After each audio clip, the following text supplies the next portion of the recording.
So hello student, let me continue with the session 2 of unit 3 of software engineering. So in this we will see the remaining part of software architecture and planning a software project. So before I move on to the content of the session 2, I would like to quickly recap what we have gone through in our previous session. So we have understood that what is software architecture. Then we also understood how software design is different from software architecture. Uh, then we saw what are the different roles played by the software architecture. Then we understood architecture view, and under this we have seen three different views: module view, component and connector view, and allocation view. Okay, so these are the things which was covered in session 1. Let me go through the content of session 2. So in my session 2, you will see what exactly you mean by view. Then I will discuss more on component and connector view. Then you will come to know what exactly you mean by components. Similarly, in the same fashion, you will also learn what connector is. Then we will see one simple example which describes component and connector view architecture. And last, the references. Okay, so let me start with a view. So students, what exactly you understand when I say view? So view is nothing but it is an architecture description that consists of views of different types, such that each view will explore different level of details of system structuring. Okay, so each view will give you different level of details. Fine. Say for example for performance analysis ನಮ್ಗೆ ಈಗ performance ನ analysis ಮಾಡಬೇಕು ಅಂದ್ರೆ which view will be required. So it is allocation view that is necessary for performance analysis, and in the same way for module view uh, will help for planning. ಹೌದಾ? So planning ಗೆ ಯಾವ view help ಮಾಡುತ್ತೆ? It is module view. Okay, so here we can see for performance analysis we have one view, and for planning another view, right? Module view. So then we had already seen that component and connector view is one such view under architecture view, and it has become nowadays most widely used view because of its popularity. Fine. So in almost all the architectural design we use this component and connector view in a most widely manner. Then we have also gone through module view under architecture view, which basically tells you that it is a high level design whose focus is on identifying the modules. Okay, so that's it. So that was about view. So now I have a diagram related to view which tells you like there are two different viewpoint for a given system. One is structural viewpoint and another one is a behavioral viewpoint, right? So structural viewpoint is mainly like it deals with a different component, different classes. Okay, whereas behavioral viewpoint mainly deals with the interaction. Okay, interaction between the components. Fine. So under structural viewpoint you have interaction diagram, then you have class diagram, similarly component diagram, and each component diagram when we see you can see that different components are arranged for component model, for ACC component model. And in the same way when I come to behavioral viewpoint, I have a state machine. So state machine basically deals with change in the state of the system for a particular input. Okay, and in the same way you have a sequence diagram which deals with the sequence of data flow. Okay, so how data flow from one component to another component. So this is about views and its viewpoint. Okay, so structural viewpoint and behavioral viewpoint. So next we will see in detail what exactly you mean by component and connector views. So in this students we have to understand that the two main elements for component and connector view would be components and connector itself.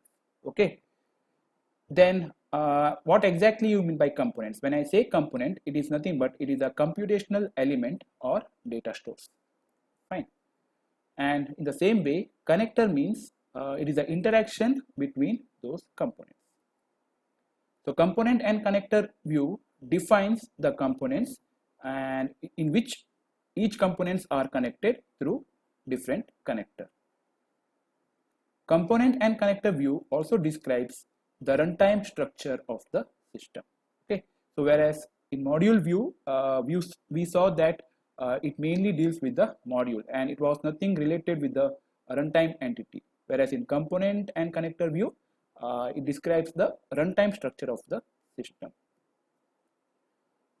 Then component and connector view nowadays has become most commonly used structure in most of the architectural design because it has gained popularity because of its simplicity.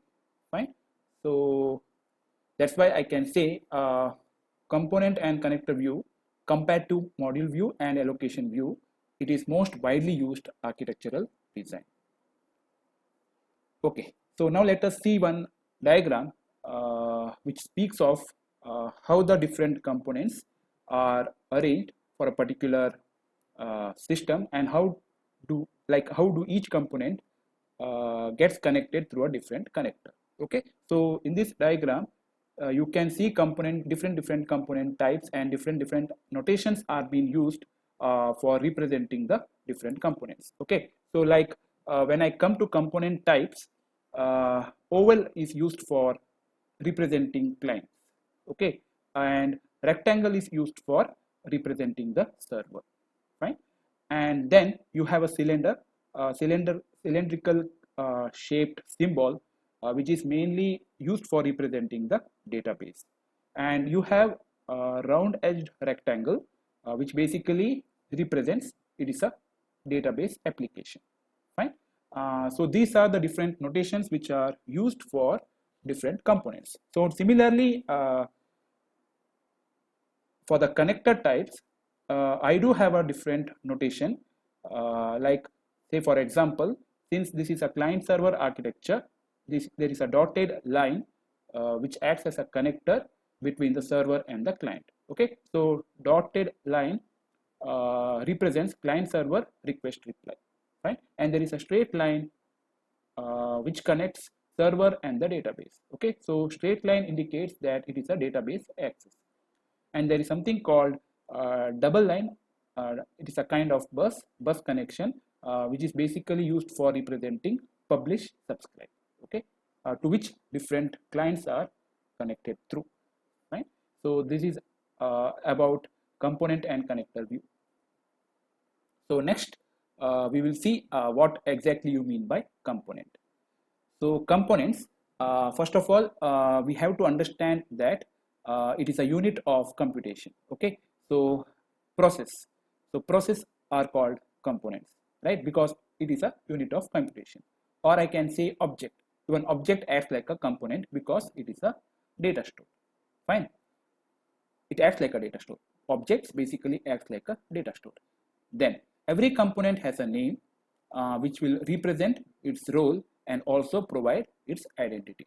So every component will have a name so that each name has a major functionality there, right?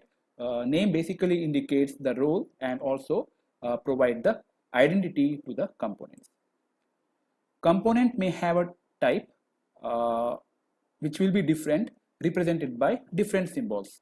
Okay, so that we have seen, right? So components can be represented through different symbols.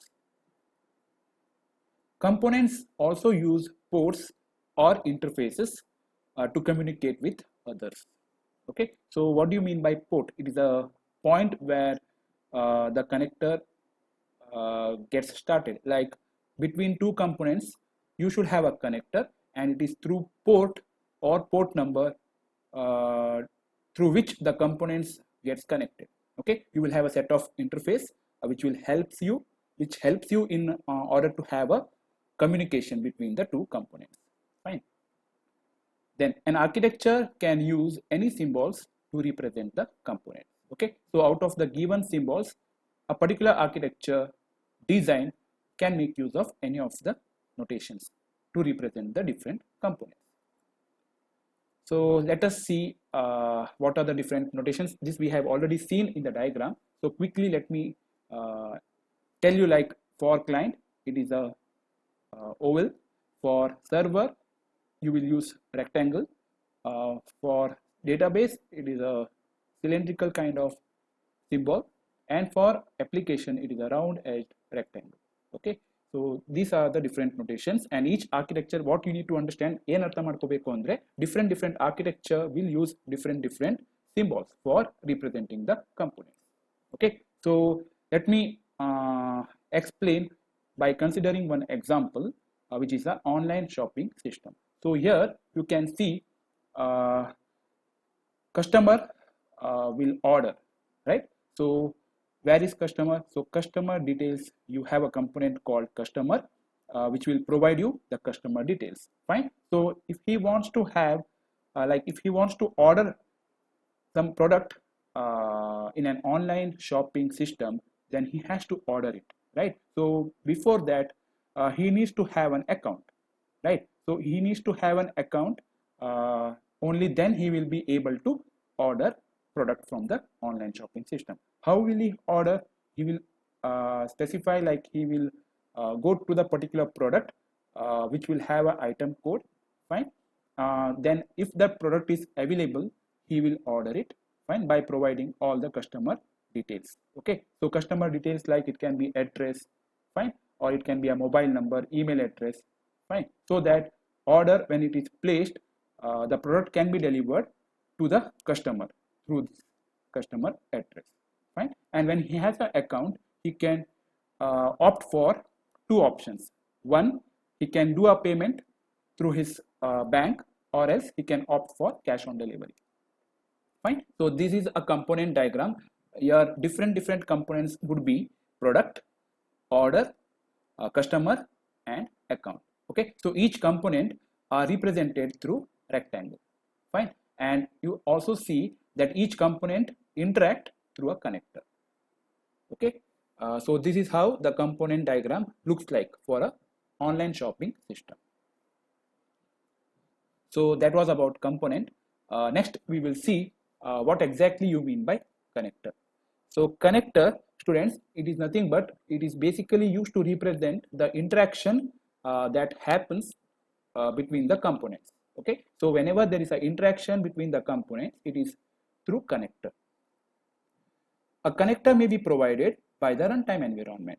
Okay, so usually the connector will help you in having the communication between the component. That's why I can say that all the components and connector would be in a runtime mode, right? That's why a connector would be provided by the runtime environment. Say for example, procedure call, right? When I call a particular procedure, the procedure has to be in a runtime mode, right? So only then the control will get transferred to that particular procedure and then completes its execution. Fine. So in this procedure call, one component may interact with the another component by sending the data, right? So the data sending mechanism would be through pipe filter or through some data repository. So that we will see it later. Then a connector has a name. So each connector which connects different components would have a name, or I can say it as a label that specify nature of its interaction between the component. Okay, so connector, not only it will have a name, that name will also specify what is the nature of interaction between the component. Fine.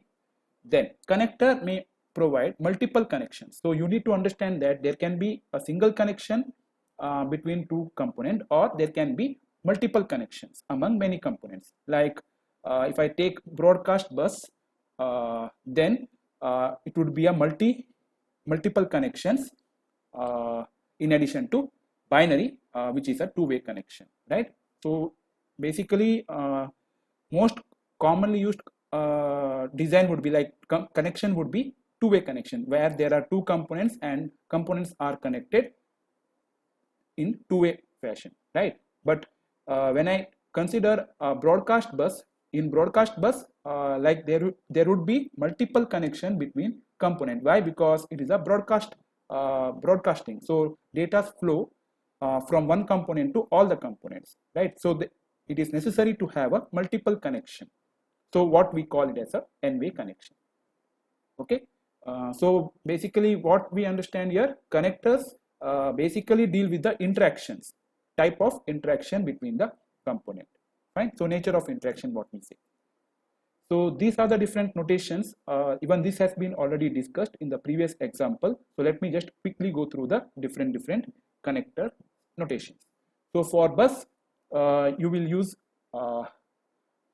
this notation or this symbol. Okay. So this is what we call bus, to which different components are connected. Then for database access, it is a straight line. That is what we have understood. Then for client server interaction, it would be a request reply. So you will make use of a dotted line. Okay. And for pipe, it is a straight line through an arrow. But in pipe, it is always connected through different ports. So this particular 2 would indicate ports to which through which different components are connected. Fine. And RPC, remote procedure call. So one component would call a procedure that is remotely available. Okay. So control gets transferred to that particular procedure when it gets called. So that is being represented through a straight line with arrow on both the sides. Okay. So these are the different notations which are used to represent connectors. Then okay, so that was about component and connector and its notations. So let us go through one example which is given in the textbook. The example is about student online survey system.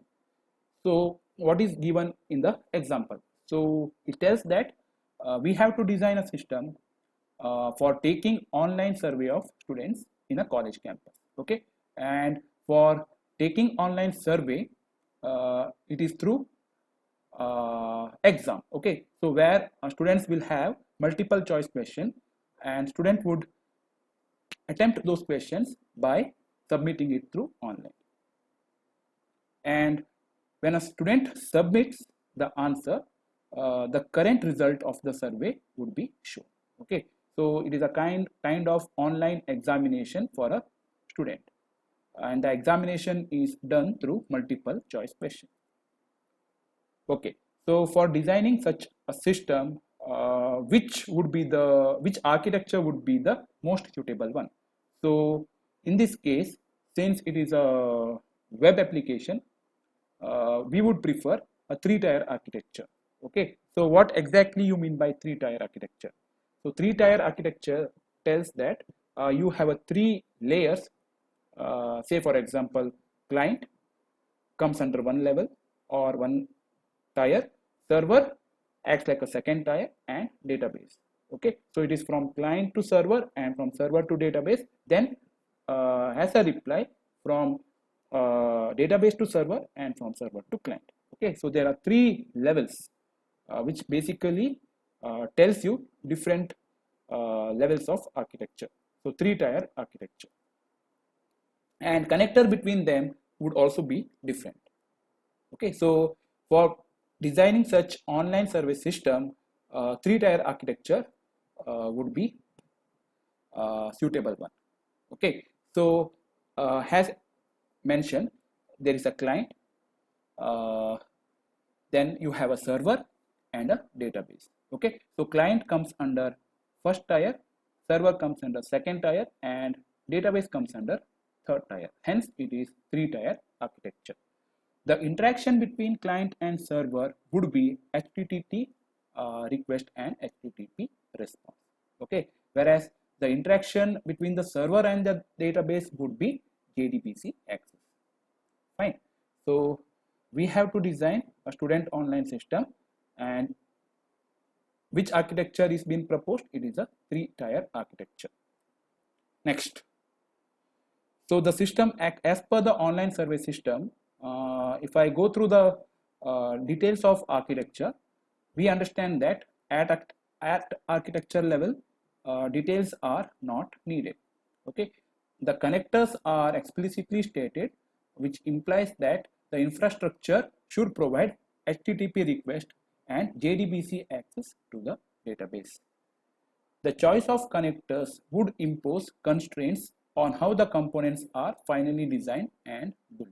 Okay, so it is very important to choose a particular connector, because different architectural design will have different models, right? That is what we have understood. So each system may have different architectural view, module view, component and connector view, and allocation view.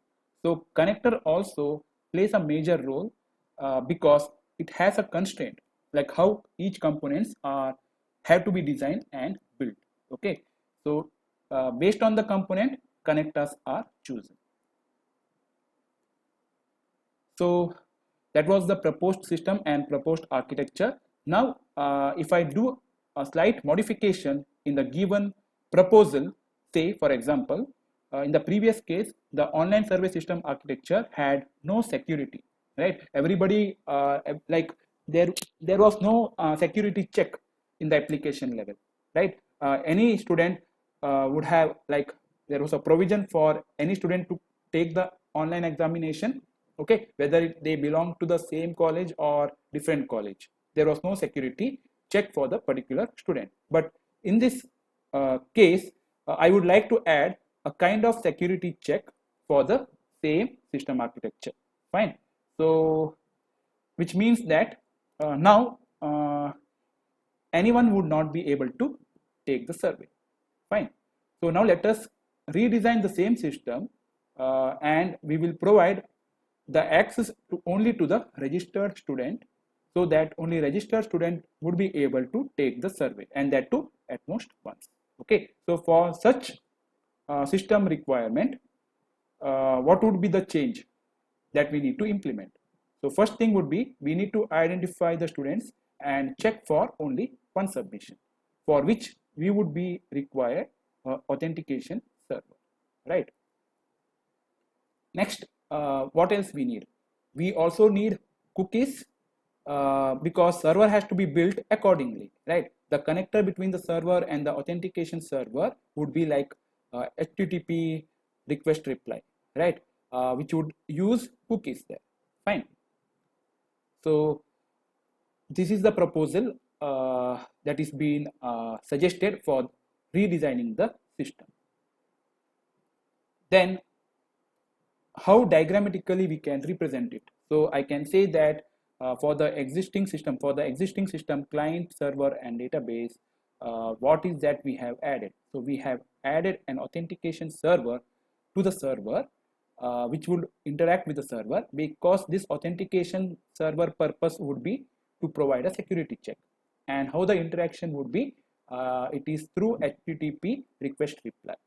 Fine. So that is shown by having a round edged rectangle, because it is an application oriented, like it's a kind of application, or I can say authentication server, which would interact with the main server through HTTP, hypertext transfer protocol. Fine. So that would be the changes which would be required to be implemented in the existing system in order to have a security. Now, in extension 2, I would like to add some more part.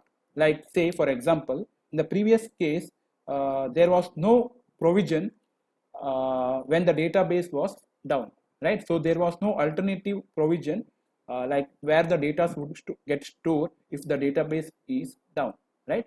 So now in this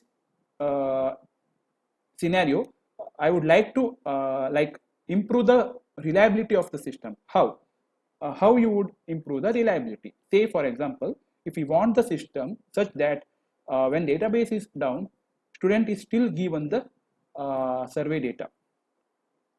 how it is possible? So that is possible because you can provide a cache component which will store the data even when the database is down. Okay, so like this you can give the survey data to the student that is locally stored in the cache component. So survey result is stored in cache component, which is basically used to provide the result to the student. So this would be helpful when the database is down. Okay, so cache component would come into picture only when the database is down. Otherwise, all the data, all the results of the survey would be directly available from the database itself.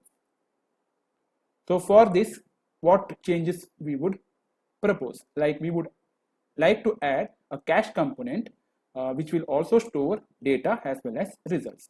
Okay, so diagrammatically, what changes I would like to have, like I would need to have.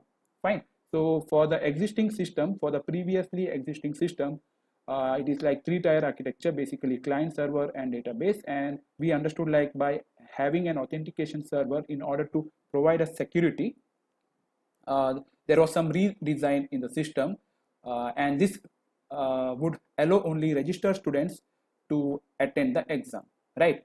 So that was the second scenario. Now in this third scenario, we would like to have one more component which is a cache manager, and this cache manager would store all the data and results from the database.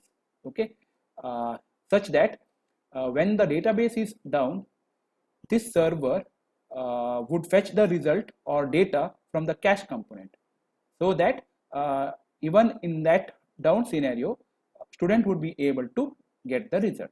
Okay, so that is the scenario, and this is the recommended architecture. Fine. So in this you can see that the cache manager component is being added extra. Okay, which will basically act like a cache manager, such that it will also store all the data and results that is available in the database, and would come into picture only when the database is down. Okay, so this is how we have to change the system architecture as and when there is a change in the requirement or in the design. Fine. So like in the last scenario, what did we do? One change was we increased security, right? And in the second scenario, what did we do? We tried to improve the reliability, so which basically was to improve the performance and reliability, right? So reliability means what? Reliability is nothing but it is how the system will withstand for a particular failure scenario. Okay, if there is a failure in any of the component, then how the entire system would respond to that particular failure. Okay, if the particular system responds in a soft manner, then I can say reliability is good. Okay, because see, you should not get any exception, neither you should get neither your application should get exit whenever there is a fault. Okay, so it has to run smoothly and it has to terminate in a proper manner. Fine. So the second change in the design was to increase performance and reliability. Then architectural level choices would have a big impact on the system properties. Okay, so that's why proper architecture, we always say that it is a foremost duty of every software developer to come up with a good architecture design. Why? Because it has a bigger impact on the system properties. So that is why we choose. That is why choosing a suitable architecture would help to build or would help to come up with a good system. Okay, so that is why we need to have a good architecture. Okay, so that was about session 2. Now let us try to understand more on the session 2 through this multiple choice question. Okay, so the very first question, what does it say? It says which of the following are software structure? Options are module structure, B, conceptual or logical structure, C, process structure, D, all of the mentioned. So what would be the correct answer? It is answer D, right? Because all three, module structure, conceptual or logical structure, process structure, all are valid structures. Fine. So correct answer is D. Okay. So second question, which of the following view shows that the system is composed of interacting processes at runtime? It is physical, development, logical, or process. So which view shows that the system is composed of interacting processes at runtime? So it is obviously answer T, right? Process. Okay. So explanation says that this view is useful for making judgments about non-functional system characteristics such as performance and availability. Okay. So process view would be the most suited one. Question 3. Which of the following is not included in architectural design decisions? Is it type of application, or is it distribution of the system, or architectural style, or testing the system? So as per the session previously gone through, in the architectural design, we have seen all three, like type of application was also there, distribution of the system is also a part of architectural design decision, architectural style also is a part of architectural design decision. Then what is left out? So it is testing the system, right?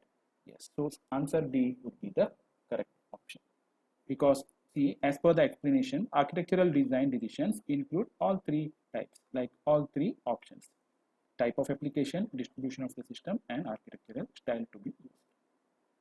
Okay. So fourth question, which structure view shows the mapping of software onto hardware? Is it module view, process structure, which structure, right? So is it module structure, process structure, physical structure, or class structure? So answer would be physical structure. Why? Because we have seen in physical structure, mapping of software into hardware takes place, right? Question 5. Architecture once established can be applied to other products as well. Is it true or false?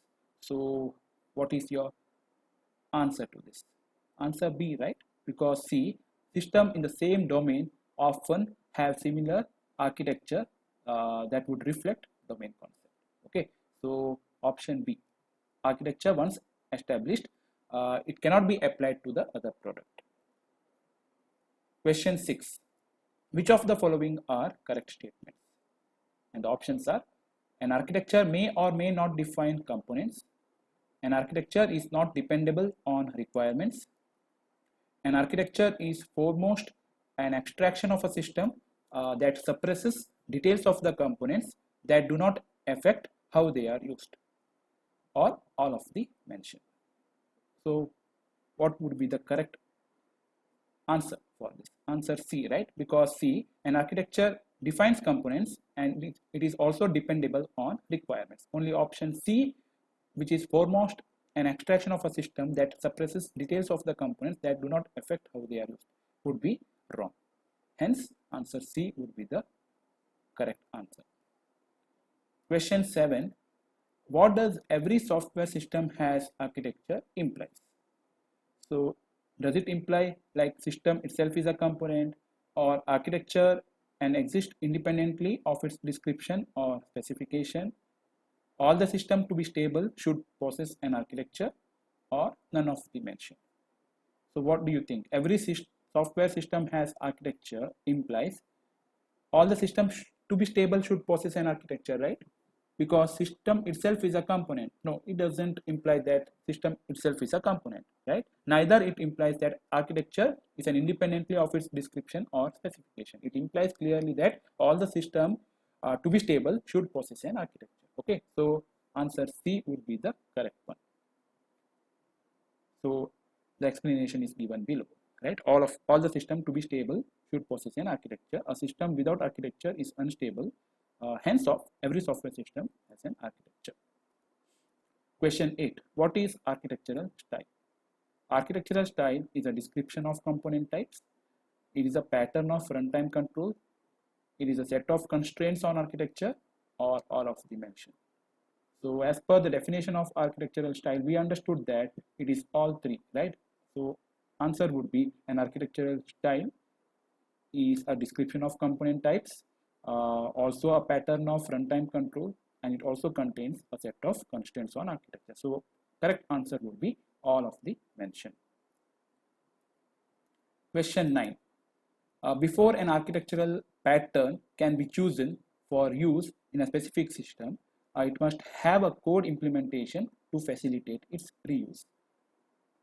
Is it true or false? So before an architectural pattern can be chosen for use in a specific system, it must have a code implementation. So before architecture, do we use a code implementation to facilitate its reuse? No, right? So answer would be false. Why? Because the code implementation is chosen only after the architecture pattern is been designed, right?